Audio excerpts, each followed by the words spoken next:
Welcome to Rick on Life, brought to you by the Liberty Beacon Media Project. I'm your host, Rick Amerton, and this is where we talk about impacting others by impacting ourselves. And today we're going to be discussing revolution by transformation with Ford Taylor. After obtaining a business management degree from the Texas A&M University, Ford started his own apparel company named CC Creations.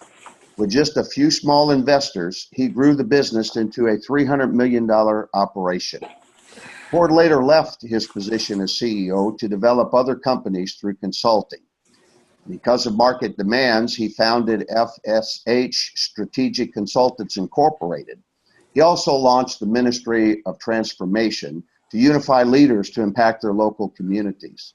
Ford created TL On Demand and travels the world, helping individuals, institutions, and organizations transform themselves by addressing and removing personal and professional constraints. Ford is also co-author of the book, The Hike, and Ford is well known and loved for his passion to transform people's lives. Ford, you're a great friend. Thanks for taking the time to be with us, and welcome. Oh, Rick, thank you. It's an honor to be with you, and thank you for what you're doing. I mean, the book that you've written, in a world that is lacking fathers, the courage, the humility in which you did it. Thank you for that. You're a blessing. Man, thank you. I appreciate you reading the book and endorsing the book. And it meant a lot to me that, that you found the book valuable. But hey, you just got back from a little trip. It looked like you had some fun time with your wife. How'd that go for you? It went great. We got to spend some time in Mallorca, Spain. And if you look at my face, you'll see the difference in my wife and me. She came back with this beautiful bronze tan, and I came back with a red face. So that's the difference in us. But we had a great, relaxing time. So thank you for asking. Yeah, some of the pictures look like you were having a blast over there. And I'm glad. I'm happy that you had some time like that. We all need that, man. And that was great, that you got a break. Absolutely. Thank you. Well, look, just take a moment here and so that people can get to know you and share a little bit of your incredible story with us. Okay. Well, Rick, you shared just a little bit of it in the introduction. And, I went to school at Texas A&M, and I met Sandra there, and I was a senior when she was a freshman. So I decided to stay in College Station because her bucket list was to graduate from A&M, and we got married when she was a junior. But when she graduated in 1982, I was managing a sporting goods store there local to Texas A&M, and we'd gotten a phone call a couple months earlier from the bank saying they were going to close down the screen printer who printed the numbers and names and stuff on the uniforms that we sold through the sporting goods store, and that we needed to find another screen printer. And I said, okay. Well, a couple of days later, they called back and said, hey, by any chance, would you like to try to take over the ownership of this company and bail it out? And, when you're 25 years old, you've never heard the term due diligence. I said, sure, why not? Mm-hmm. And if I'd known about business what I know now, if I'd known that then, there's no way I would have done that. But we were blessed and thankful. And on paper, we had a very successful business. For 9 years, it grew very quickly. A lot of our local competition was struggling because of the principles and things we were using. It was working well. I got a call for some venture capitalists who said, hey, we like your strategy. We'd like to buy a part of your company. You stay and run it, and let's use our money and grow it much faster. And so I found myself in a position that I really never cared to be in, as the CEO of a publicly traded company. So on paper, our lives looked great. And part of it was I had a beautiful wife, had 3 beautiful daughters, who now, those 3, one is 27 years old and, as you know, newly engaged and lives in New York City. Another one is 24 and lives in Indianapolis. And our 22-year-old is returning this evening, actually, from a 45-day trip in Europe. So we're excited to see her when she gets home. But, in that rise to what some people would call the top, We had a lot of successes, but some pretty big failures. And one of the biggest failures for me was during that season. I spent a number of years cheating on my wife. I did something that I said I would never do, and then I started realizing that what's so sad about it, Rick, is I actually got to a point of pride and arrogance that I thought there was nothing wrong with it. And so here I am running a company on pure moral integrity, doing everything the right way, company's a success, and in my private life, the gap was just huge. And because of that gap, I don't think it was ever diagnosed this way, but basically had a mental breakdown, but sat with a loaded gun, wanted to kill myself, didn't believe that there was ever any chance of forgiveness for what I had done. But thank goodness my wife loved me, and I'll just say straight up, by the grace of God, she basically saved my life. She handed me a piece of paper on a Friday, and she said, "Honey, I know you're not in good shape, and I've called a psychiatrist, and I want you to go see him, and they've agreed to meet you on Saturday because I know you won't take the time during the week." And I went on that Saturday, and slowly my life started getting turned around. And when it did, I started feeling a call, a leading in my life to do it differently. And so I partnered up with a guy, and we did some consulting, and then God, I think, really got a hold of me and said, "I want you to do it for me, not for you." And so then started doing this thing called transformational leadership, and in the process, really started learning to apply the information that I applied in business and on other people to apply it to my own life. And as I did, my marriage turned around. As I told you, my wife forgave me. I started looking deep into why would a man who had a great father, because so many people don't, and a great mother, why would a man that had that fall to that kind of behavior? And then realized I had to deal with the sexual abuse. I had to go back, because if I weren't going to deal with the sexual abuse by that female school teacher as a young child, that my behavior probably wouldn't change. And as I started dealing with those deep inner, those pains, those things that brought so much hurt and shame and guilt and fear that if anybody found out, that no one would ever listen to me again. But I had to start dealing with those. And once I dealt with those, I was freed up to move out and do what I do now. So.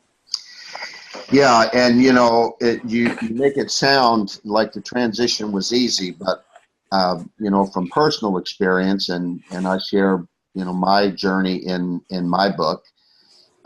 It's not easy. It takes a lot of courage to become vulnerable, honest, transparent. And we all know that if we hide things, it has torment and can make us sick and fearful and immobilized.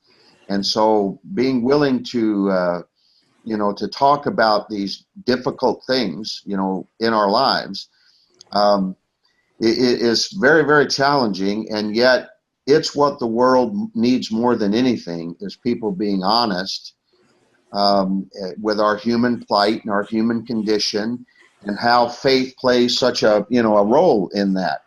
So I didn't want to leave people with the impression that you just all of a sudden the things got better and there was no hard work behind the scenes, because it takes a lot of work. And you were a man of faith, during that time. You had a background with church involvement, and which makes I think the connection to dealing with these issues, I think, more strained sometimes. Yeah, Rick, you've heard some of the things that I teach now, and one of the things I talk about is the gap in who we really are, or who we put ourselves out to be, and who's really in there. So there's one that this thing that I call our ideal self, or who we aspire to be, or who we put ourselves out to be. And then there's this who we really are, and there's this gap. And the bigger the gap, the more stress we have in our lives. And so for me, while I was behaving this way, I was also the spiritual gifts pastor at our church. And so, the gap was huge for me. On paper, on the outside, I was actually called the golden boy, the golden couple. And so we looked something very different than what was happening on the inside. And I knew that if I never closed that gap, what could happen to me, that I wouldn't be here today. I can tell you straight up, I would have taken my own life. But to close that gap, what I say now, it's really simple, but not easy. And so the tools to be able to close the gap, the grace that we've received, how to do it. I went to church my whole life. I've got the 13-year pins that I didn't miss for 13 years in a row. And I heard this message, called the good news of Jesus. But really what I heard was the bad news. I was told over and over again that, you're a sinner and burn in hell. And that's really what I became. That's the person I became, is that person that believed that, that lived in shame, that lived in fear, that lived in guilt. And I really missed the good news. But once I learned the good news and started living on the good news side of that Bible instead of the bad news that I learned in church every Sunday, things changed. But was it easy? Absolutely not. But Rick, a lot of the stuff that I do now, and this, as you talked about transformational leadership, where a lot of it is stuff I've used in my career from the beginning, a lot of it was stuff that was developed as I went through the painful process of restoring the relationship with my wife, of confessing to my 3 daughters. I mean, imagine having to tell your daughters how you almost destroyed your family. And it wasn't your wife's fault. She had nothing to do with it. It was a choice that I made.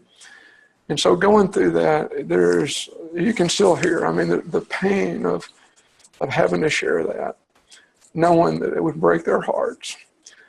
But they forgave me too. Rick, what I learned in all that is, we're told our whole lives to learn to think outside the box.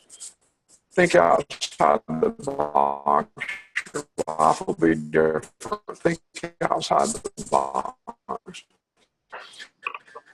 But I realized that thinking outside the box doesn't hear a training. We read a book and do this. And so we leave that box and it gets uncomfortable. And then we crawl back in. And we go to something else and we get inspired again. And we get outside the box and we get uncomfortable and we crawl back in. And what I learned in this process is I had to change my thinking before I left the box. I had to acknowledge this is going to get uncomfortable. This isn't going to be easy. But when it gets uncomfortable, I'm not going to crawl back in.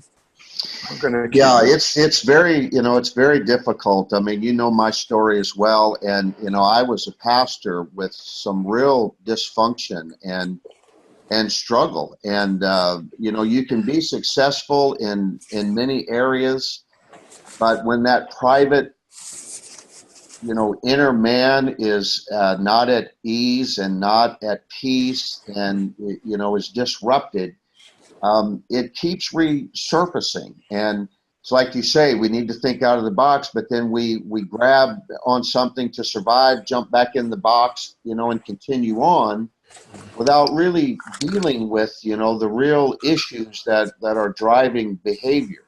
And it's not because people are evil or that they're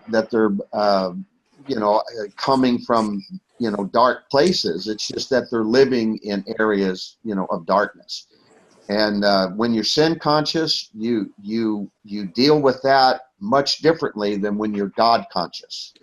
And I was taught to be sin conscious, and that's what I practice. And so my journey really began with of transforming my own life began as I became, more in tune with the things of God rather than the things that were the elements of religion that I just survived with and didn't really, find true holiness and all of that.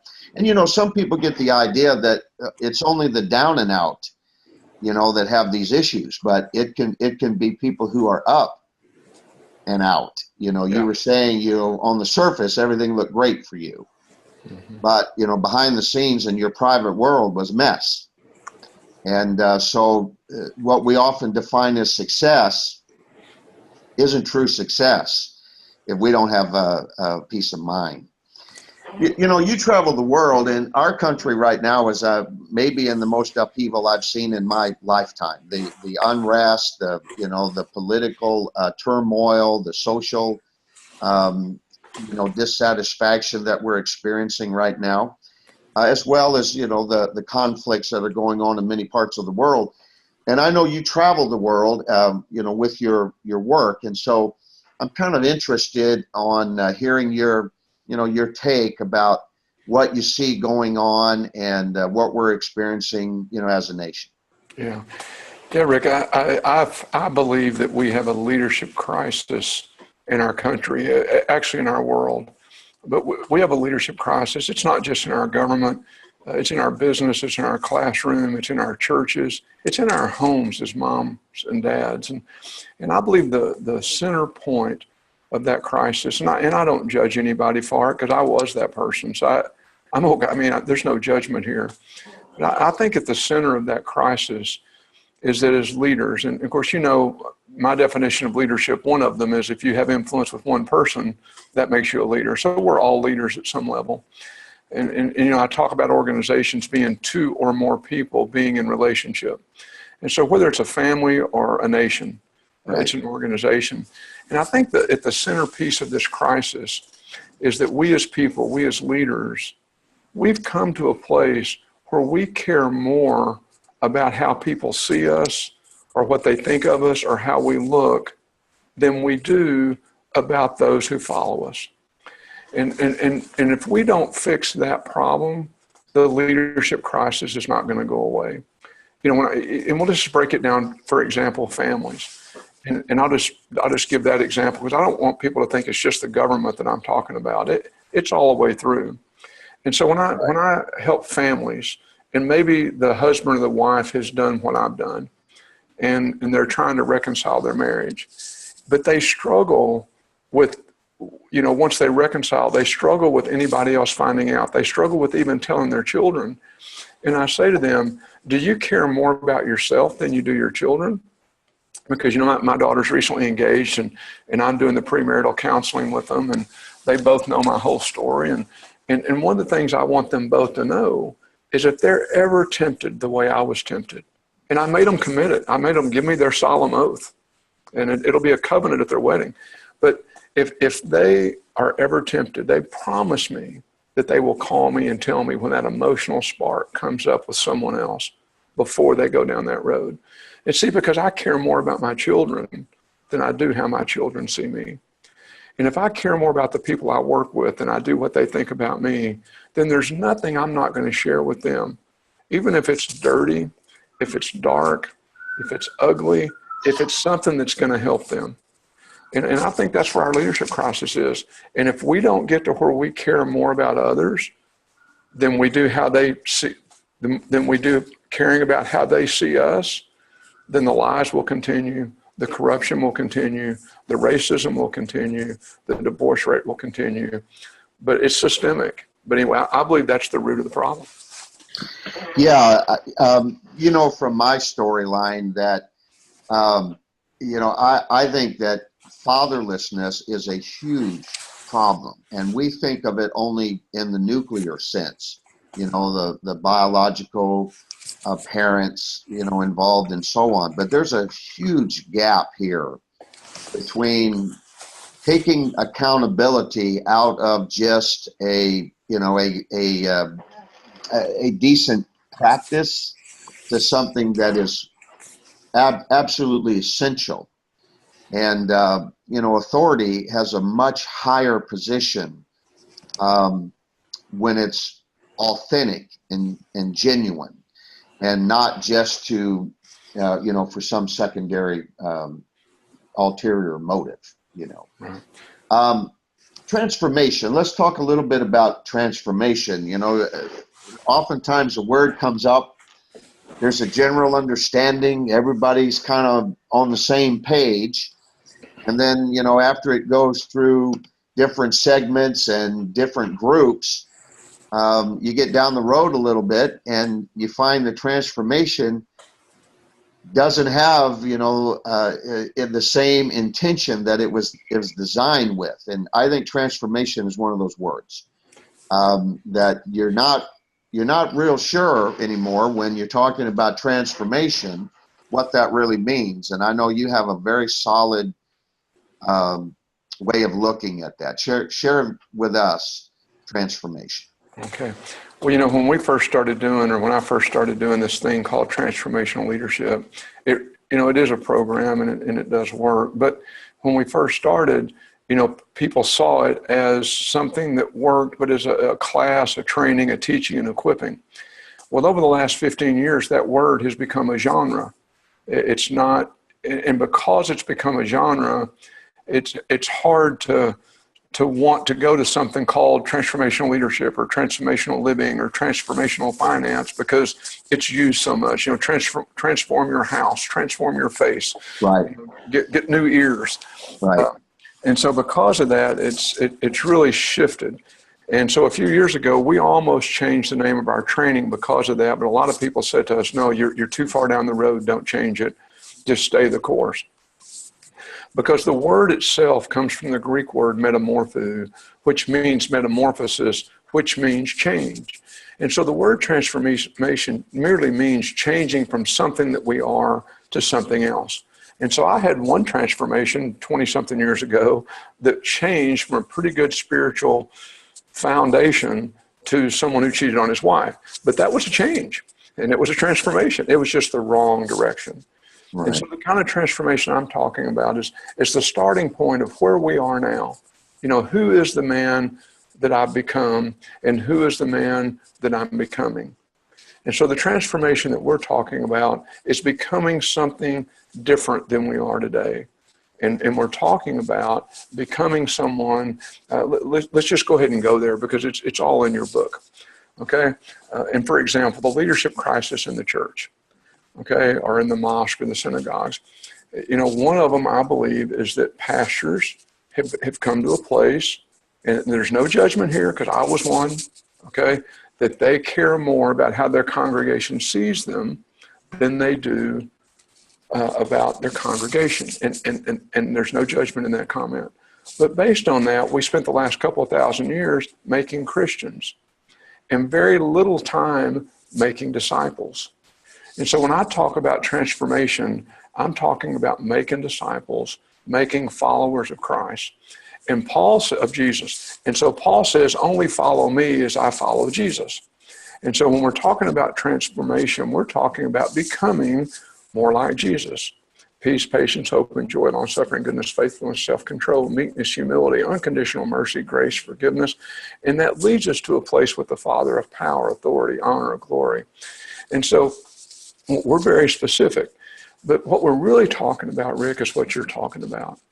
Is that one of the biggest problems I believe we have is that because we spent so long caring about other people, how they see us, we're not being transparent and vulnerable, so we're not making disciples. But if we can make disciples that have had a true transformation, they'll move to another place. And that other place is what we're talking about. And we're talking about transforming them into mothers and fathers, spiritual mothers and fathers.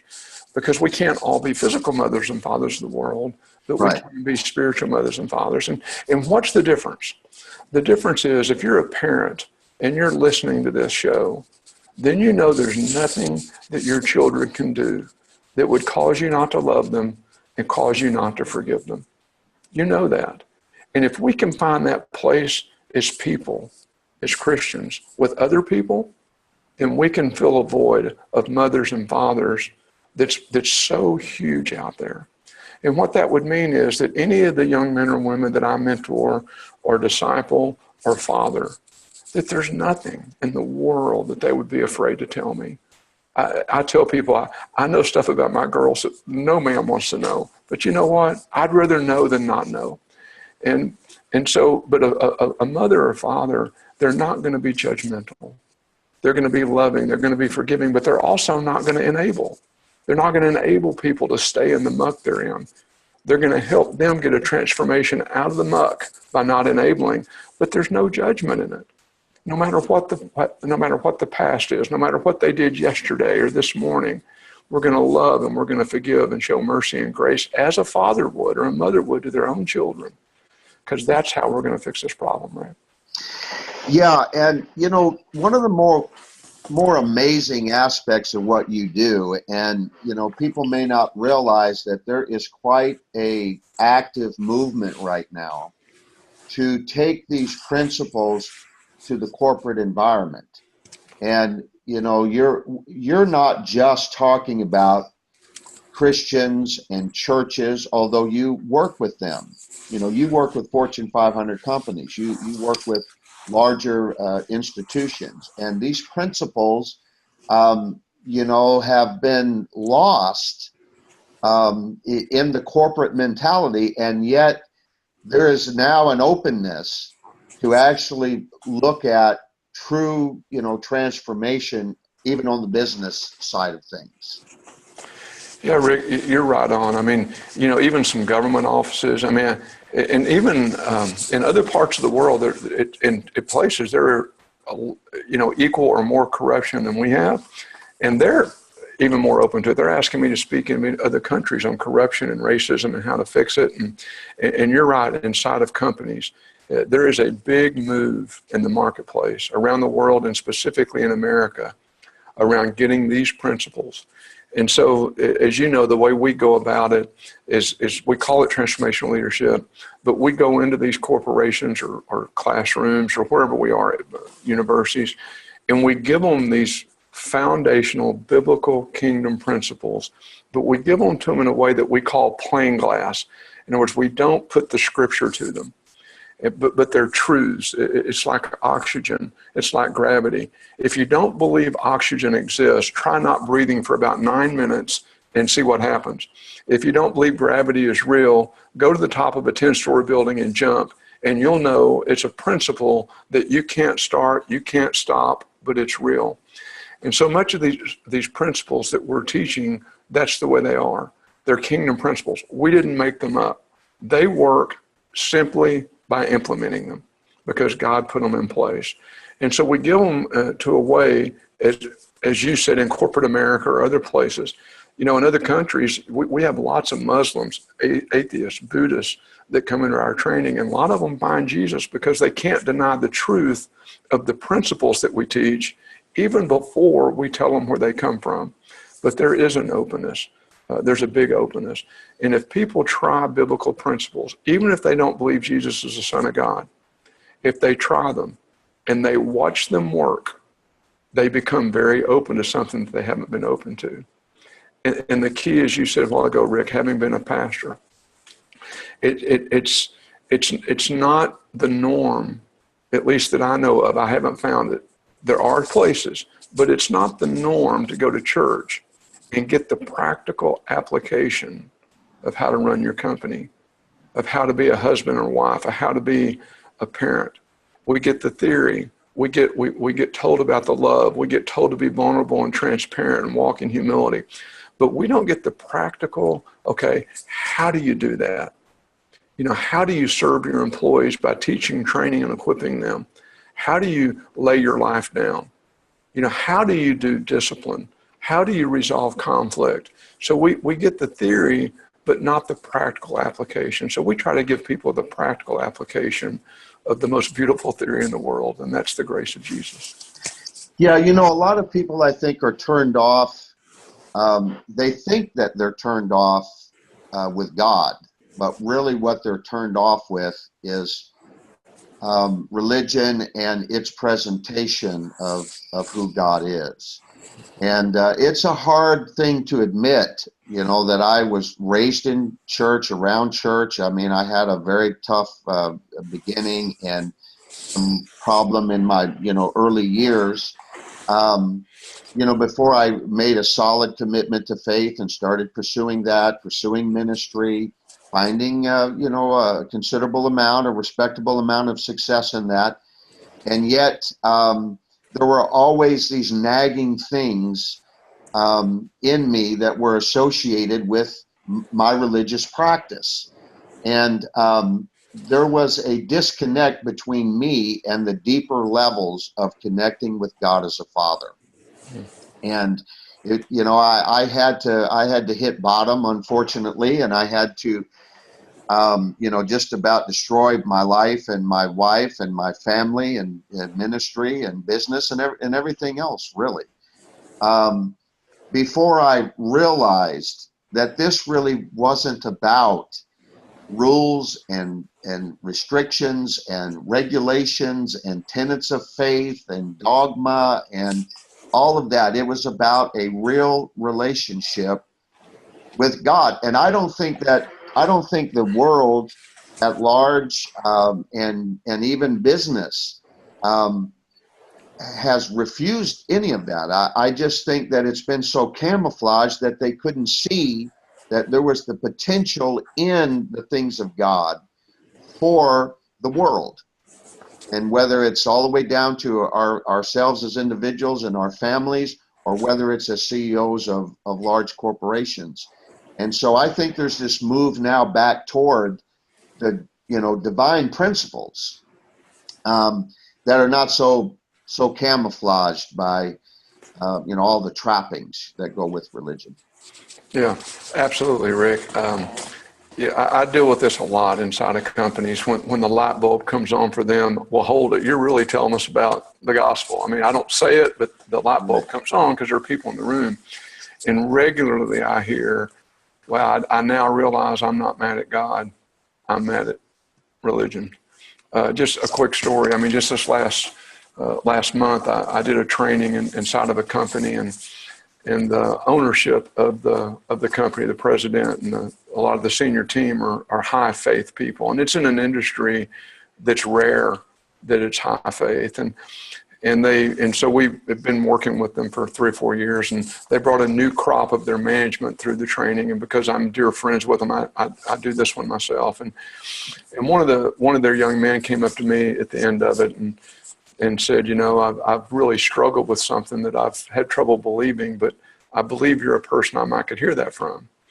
And so last weekend I met with him in our home, and he was telling me, I've been searching for something my whole adult life, and I think what you brought is what I've been searching for. And after about an hour of the conversation, I looked at him and said, well, do you know where the principles that I teach your company come from? And he kind of looked at me and he goes, I think I may know. And I said, well, where do you think they come from? He said, they come from the teachings of Christ, don't they? I said, they do. And he said, well, you never brought that up. I said, don't have to. I mean, it's obvious. And then I looked at him and said, so tell me where you are. And he went into the pain of growing up in the church and what happened. And by the end, he was saying, you know what, Jesus really is, he's the real deal, isn't he? But see, I would never have gotten that opportunity if I'd gone in with the 4 spiritual laws or with a bunch of rules and regulations or, slapping God or Jesus down their throats. Instead, I just gave them the principles. And Rick, here's where I think here's where it happens. You ready? Research shows that everything you and I are communicating right now with the people we're talking to, that 55% of it approximately is based on our body language, our facial expression, and approximately 38% is based on our tone, how we're saying what we say, and only 7% is the actual words. And so that same research shows that if you're 93% or my 93%, if our behavior and our tone, the way we do it, doesn't line up with what we say, we have little to no credibility. Well, think about us as the body of Christ, that 93% of what we do, okay, is communicated through our collective body language and our collective tone of voice, and only 7% is through our preaching. Only 7% is through our words. And so if we go and we hear the 7%, but the people we're hearing the 7% from, if the body language and the tone doesn't line up with that, and there's no credibility, then they really get to a place where, wow, can Jesus really be true? Because look at the behavior. Look at the way Ford's behaving over there. Look at his body language. Look at the way he talks to people, not what he's saying, but the way he says it. Well, then you lose credibility. But if what you're saying lines up with your behavior, if your lifestyle, if your tone is line, and that's what we call transformation. That now that relationship with the Father, you're no longer picturing bad daddy when you think of God. You know, you're no longer thinking of a bad earthly father or even an absentee father, because you've transitioned past that to who the real father is. And that's transformation. Yeah, when I discovered who he really was, he was so different than who I thought he was. Absolutely. And it changed, it changed everything for me personally. And it's like you say, it's so hard to admit, your moral failures and your breakdowns and things that just they're not. You're told these aren't supposed to happen. If you were right with God, these things were, should never happen. But the reality is there is always a why to what's moving us and what's motivating our behavior. And so you can make excuses and not change. But if you discover why, you open yourself up to true transformation. And you find out that, God, you can't be too messy for God. God's not going to leave you. And he never does. And you find out he was there for every aspect of your life. And so I think this is, just incredible that we can have these kinds of conversations that people can relate to. And, we're not perfect. And but we're not making excuses for ourselves, and we're owning our failures, and we're becoming accountable to the people that are in our life, and that we love, and that we're trying to lead, and the people we're trying to influence. And so accountability is an incredible piece of the components that make up a solid life. So absolutely. What would you say what do you do to help yourself stay in the groove? Do you have any rituals, routines, things that will help you stay in the pocket? Yeah. Number one, I've learned to read the Bible for what it says and not try to get it to say what I want it to say. So that was a big one for me, is if it says it, I believe it, I move on it. Number two, I realized that so much of what I had learned really wasn't true. Let me give you a quick example, and then I'm going to move to how a practical tool to make this work. Paul at one point at the end of Romans 7 says, I'm this big sinner. Why is it that I can't do what I want to do? And why is it that I do what I don't want to do? And he says it's because I have a sinful nature. But that's the message that gets preached. But someone put a Romans 8 there, and I think the 8 doesn't belong. Because if you remove the 8, Paul then says, so now therefore, there is no condemnation for those who belong to Christ Jesus. For Jesus came to remove, and I went to church, and I heard over and over again, Jesus came to remove the sin. But that isn't what it says. It says Jesus came to remove the power that sin has over you. And when I started realizing that sin has no power in the light, it only has power in the dark. Right. And so if I hold my sin in, if I keep it in my mind, then it has power. But if I put it out there, okay, then I'm not walking around in fear of, ooh, what if Rick finds out? What if Sandra finds out? Because it's already out there.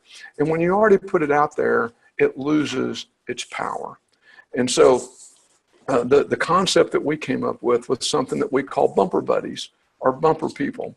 Okay. Now the church teaches something called accountability partners. And the reason I think maybe that's not working so well is because we're picking people that can't really hold us accountable.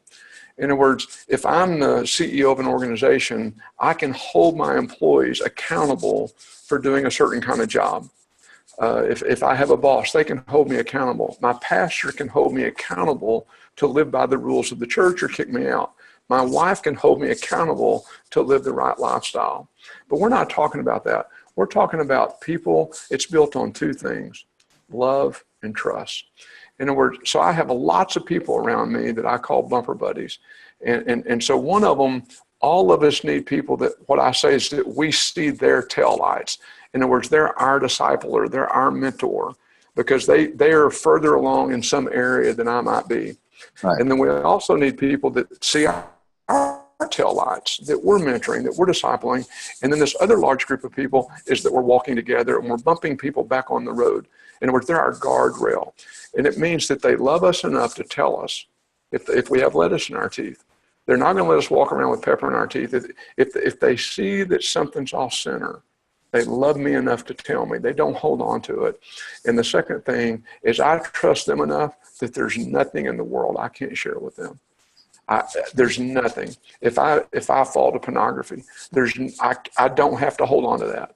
I can tell these men and women this. They're going to love me. They're going to bump me back on it. I can tell my wife now. In other words, because it's completely built on love and trust, and we call them bumper buddies or bumper people. And I don't, for example, Rick, when I travel to a new city or a new country, I don't go alone. I take a bumper buddy with me. And then once I get there, I'll build those relationships in that city or in that country. So the expenses now go down because I can go alone, but I've got those people right there in those cities or countries to walk alongside. So that's my number one tool is people that love and trust, that you can confess your stuff if you need to, because the Bible says confess your sins before man to get prayer, to get healing. And most of us have lost concept of that. Well, I've seen you even do this in a corporate environment, where you've got a CEO that is, becoming transparent for maybe the first time in his life. And, his whole life, personal life changes, but so does the corporate environment that he's built, because money is not the only, definition of success or the only defining part of success. And so, it's fabulous. I mean, I've gone through your training personally, and over my lifetime, I can't tell you how many seminars and leadership modules and self-help and development and all of these things that I've done for years and years and years. And I've talked to you about this privately, but I think everybody in the world should find a way to go through your training because of the way it's put together and the way it's not, like you say, it's not easy to do it, but it's simple. And if you'll subscribe to that part of what you teach, and these things are all very you can apply them in your daily lives. And see the kind of change and transformation that we are all hungry for. Ford, we're getting to the end. Is there, any parting thoughts or anything you would really want to say before we get off here? Yeah, Rick, to your audience, if you are a Christian, you are a shepherd. If you're a shepherd, that the definition is you're a minister or you're a pastor. And so the question is, where do you get your vocational income to do that? All right. So wherever you get that income, try to walk a lifestyle that if you say you believe Jesus is the Son of God, walk that lifestyle within that and be courageous. Have the courage to be humble, the humility to be courageous, but let your body language, let your lifestyle show that you believe Jesus is the Son of God. If you have an anger issue, go somewhere and learn how to deal with the anger issue so you don't look angry anymore. Right. I mean, all those little things. Because once you do that, the influence you'll have in every sphere that you live, work, and play in, your influence will go up. Ford, I know how busy you are, and I can't thank you enough for being with us today and sharing, your story and the work that you do. And I mean, I can tell everybody who's listening to us right now, you have incredible impact with individuals, families, and corporations all around the world. So thank you very much. You can connect with Ford at tlondemand.com. You can pick up a copy of his book, The Hike, from amazon.com. And this is Rick, your host on Rick on Life. Thanks for being with us today. And remember, no matter what's going on in your life, just sprinkle a little love on it. See you next time.